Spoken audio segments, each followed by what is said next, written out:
TET পাশ না হলে চাকরি যাবে পশ্চিমবঙ্গের 90,000 প্রাথমিক ও উচ্চ প্রাথমিক শিক্ষকের। প্রস্তুতি নিচ্ছে রাজ্য শিক্ষা দপ্তর। গত আগস্ট ও সেপ্টেম্বর মাসে দেশের সর্বোচ্চ আদালত তথা ভারতীয় সুপ্রিম কোর্ট সমস্ত শিক্ষকদের টেট পাস বাধ্যতামূলক করার নির্দেশ দিয়েছে, যার জেরে দেশের সমস্ত প্রাথমিক ও উচ্চ প্রাথমিক শিক্ষকদের টেট পাস করতে হবে। যদিও এই নির্দেশের বিপক্ষে বা পুনর্বিবেচনার আবেদন জানিয়েছে রাজ্য সরকার ও বিভিন্ন শিক্ষক সংগঠন, তবে এই নির্দেশ সত্যি কার্যকর করতে হলে প্রাথমিক ও উচ্চ প্রাথমিক শিক্ষক মিলিয়ে পশ্চিমবঙ্গের প্রায় 90,000 শিক্ষক চাকরি হারাতে পারেন। আর ইতিমধ্যেই রাজ্য সরকার ও বিভিন্ন রকম প্রস্তুতি শুরু করেছে। বিস্তারিত জেনে নিন। সুপ্রিম কোর্টের মহামান্য বিচারপতি দীপঙ্কর দত্ত এবং বিচারপতি অগাস্টিন জর্জ মাসিহের ডিভিশন বেঞ্চের নির্দেশ অনুযায়ী প্রাথমিক ও উচ্চ প্রাথমিক স্কুলের সকল শিক্ষকদের টেট পাশ করতে হবে। 2011 সাল থেকে অনেক রাজ্যে টেট চালু হয়, তবে তার আগে অর্থাৎ 2004 সাল থেকে 2011 সাল পর্যন্ত অনেক শিক্ষক শিক্ষিকা টেট পাস ছাড়াই চাকরি পেয়েছেন। তখন অনেক স্কুলে ম্যানেজিং কমিটি শিক্ষক নিয়োগের রিকমেন্ডেশন দিত, সেই রিকমান্ড অনুযায়ী শিক্ষা অফিস থেকে নিয়োগপত্র দিত। 2004-এর আগে যারা চাকরি পেয়েছেন তাদের অনেকেই এখন অবসর নিয়েছেন বা নেবেন। যাদের 5 বছরের অধিক সময় চাকরি আছে সকলকে টেট পরীক্ষায় বসে পাশ করে তাদের চাকরি বাঁচিয়ে রাখতে হবে। এটাই সুপ্রিম কোর্টের নির্দেশের মূল কথা। তবে যাদের 5 বছরের কম সময় চাকরি আছে তাদের পরীক্ষা দিতে হবে না। এছাড়া আরও আইনি ব্যাখ্যা থাকতে পারে, তবে এটাই মূল নির্দেশ। শিক্ষকদের টেট পাস বাধ্যতামূলক নিয়ে সারা দেশের বিভিন্ন রাজ্যে মিশ্র প্রতিক্রিয়া শুরু হয়েছে। 30 বছর চাকরির করার পর চাকরি বাঁচিয়ে রাখতে ফের পরীক্ষায় বসা কতটা যুক্তিযুক্ত সেটা নিয়ে প্রশ্ন উঠছে, যার জেরে মামলার রায় নিয়ে সর্বপ্রথম উত্তরপ্রদেশ সরকার রায় পুনর্বিবেচনার আর্জি জানিয়ে সুপ্রিম কোর্টের দ্বারস্থ হয়েছে। উত্তরপ্রদেশের মতো একাধিক রাজ্য ও রিভিউ পিটিশন জমা করছে। তবে কেরালা ও তামিলনাড়ুর মতো রাজ্য কর্মরত শিক্ষকদের টেট পাশ করিয়ে নেওয়ার জন্য আগামী বছর 3 দফায় টেট পরীক্ষার সিদ্ধান্ত নিয়েছে।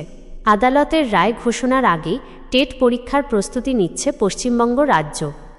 পশ্চিমবঙ্গ শিক্ষা দফতর টেট বাধ্যতামূলক ইস্যুতে সম্প্রতি একটি সমীক্ষা চালিয়ে জানিয়েছে যে প্রথম থেকে অষ্টম শ্রেণী পর্যন্ত প্রায় 90,000 শিক্ষক টেট পাশ করেননি। এই তালিকা তৈরি করা হয়েছে যাতে রায় পুনর্বিবেচনার সময় সব নথি হাতে থাকে। রাজ্য সরকার কালীপুজোর পর সুপ্রিম কোর্টের এই রায়ের বিপক্ষে পুনর্বিবেচনার আবেদন জানাবে বলে খবর। এদিকে টেট পরীক্ষার জন্য যাবতীয় প্রস্তুতি ও চলছে যাতে আদালত অবমাননার মামলা ও এড়ানো যায়। অর্থাৎ সরকার একদিকে এই রায়ের রিভিউ পিটিশন করছে, আবার শিক্ষকদের টেট পরীক্ষায় বসানোর জন্য ও প্রস্তুতি নিচ্ছে। এবার আদালতের নির্দেশ অনুযায়ী কাজ হবে। শিক্ষা দফতরের এক কর্মকর্তা জানিয়েছেন যে রায় পুনর্বিবেচনার পাশাপাশি টেটের প্রস্তুতি চলছে। প্রাথমিক শিক্ষা পর্ষদের চেয়ারম্যান বলেছেন যে সব নথি প্রস্তুত রাখা হচ্ছে।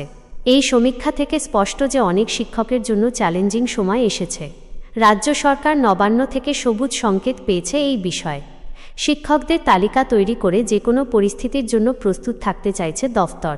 এই পদক্ষেপগুলি শিক্ষকদের ভবিষ্যৎ সুরক্ষিত করতে সাহায্য করবে বলে আশা করা হচ্ছে।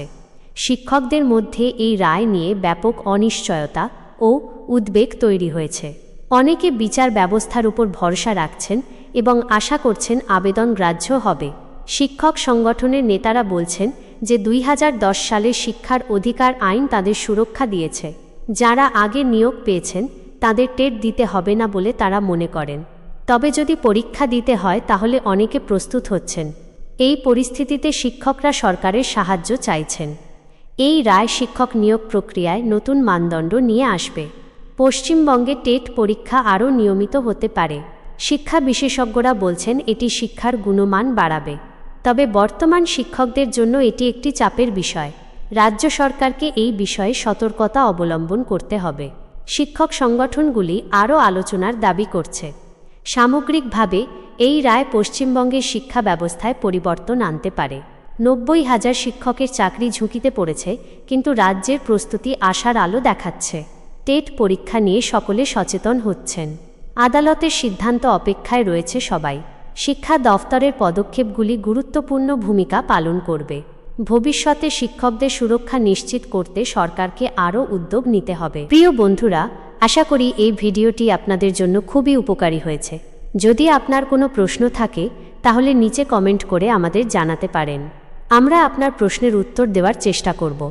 এই ধরনের আরও গুরুত্বপূর্ণ এবং তথ্যপূর্ণ ভিডিও দেখতে আমাদের চ্যানেলটি লাইক করুন, শেয়ার করুন এবং অবশ্যই সাবস্ক্রাইব করতে ভুলবেন না। পাশে থাকা বেল আইকনটি টিপে দিন যাতে নতুন ভিডিওর নোটিফিকেশন সবার আগে আপনার কাছে পৌঁছে যায়। আপনাদের সহযোগিতা আমাদের জন্য খুবই গুরুত্বপূর্ণ।